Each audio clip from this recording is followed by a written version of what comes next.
Hey there, guys, and welcome back to another episode of Work Smarter, Not Harder. I am Chris Vipon, and I am thrilled that you are taking a look at this less than 5-minute video this week to help you do just that. Work smarter, not harder. This week we are focusing on Gmail, and more specifically, the filters that are within Gmail that can help you work smarter, not harder.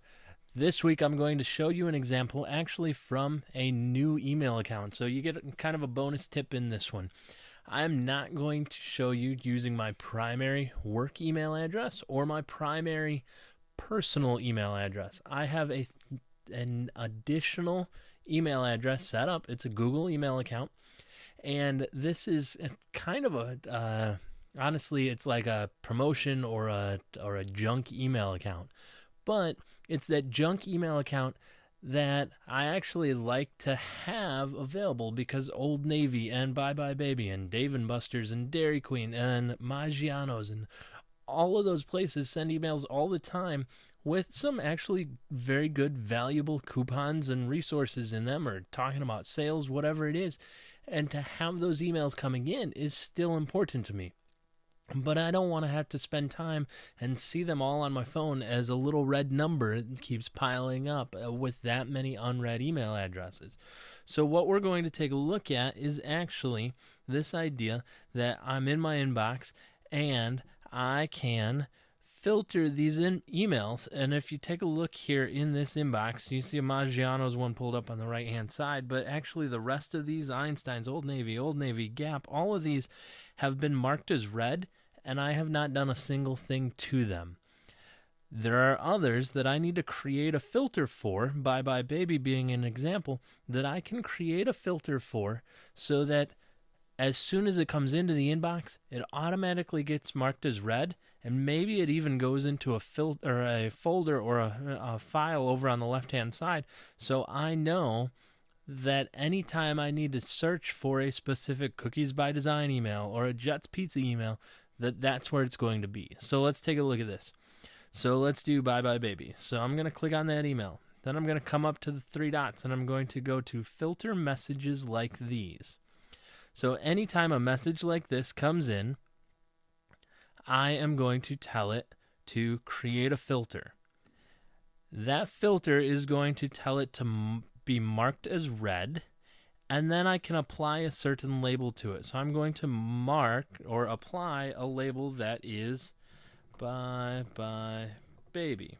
And I'm going to say create, and then I'm going to say also apply to any other matching conversations or messages. So anytime going forward that I get an email from Bye Bye Baby, it's going to automatically be marked as red, and it's automatically going to go in a Bye Bye Baby label. And this is going to retroactively happen to all the other emails in this inbox. And so I'm going to go ahead and click Create Filter. You can see in the search, it brought up all of those emails that were from Bye Bye Baby. You can see this one automatically got marked as red.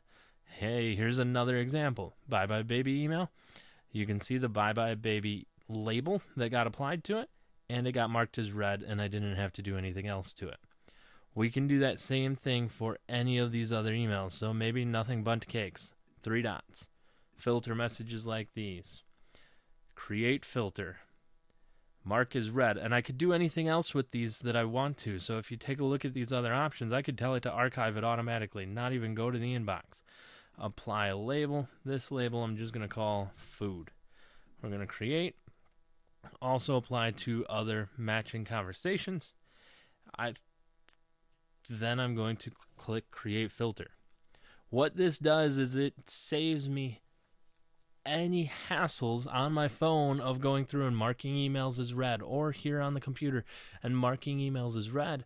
But if I happen to be going to Nothing Bundt Cakes and I want to see what the latest coupon was, I'm just going to pull up my email and search for Nothing Bundt Cakes. The email is still going to be there, but it's not going to show up as a new unread email clogging up my inbox. That, in conjunction with having a separate email account that just is for these types of things, is a huge time saver. The other way to do this, you can, and I do, use these same tips with my professional email account.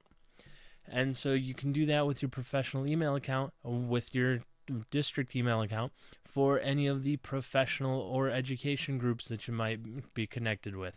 Maybe it's TPT and there's some great stuff being sent to you, but you want all of those to not show up as unread emails right away.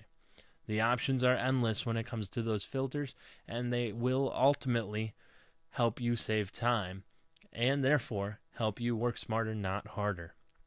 Thanks for checking out this week's episode. Have a great week.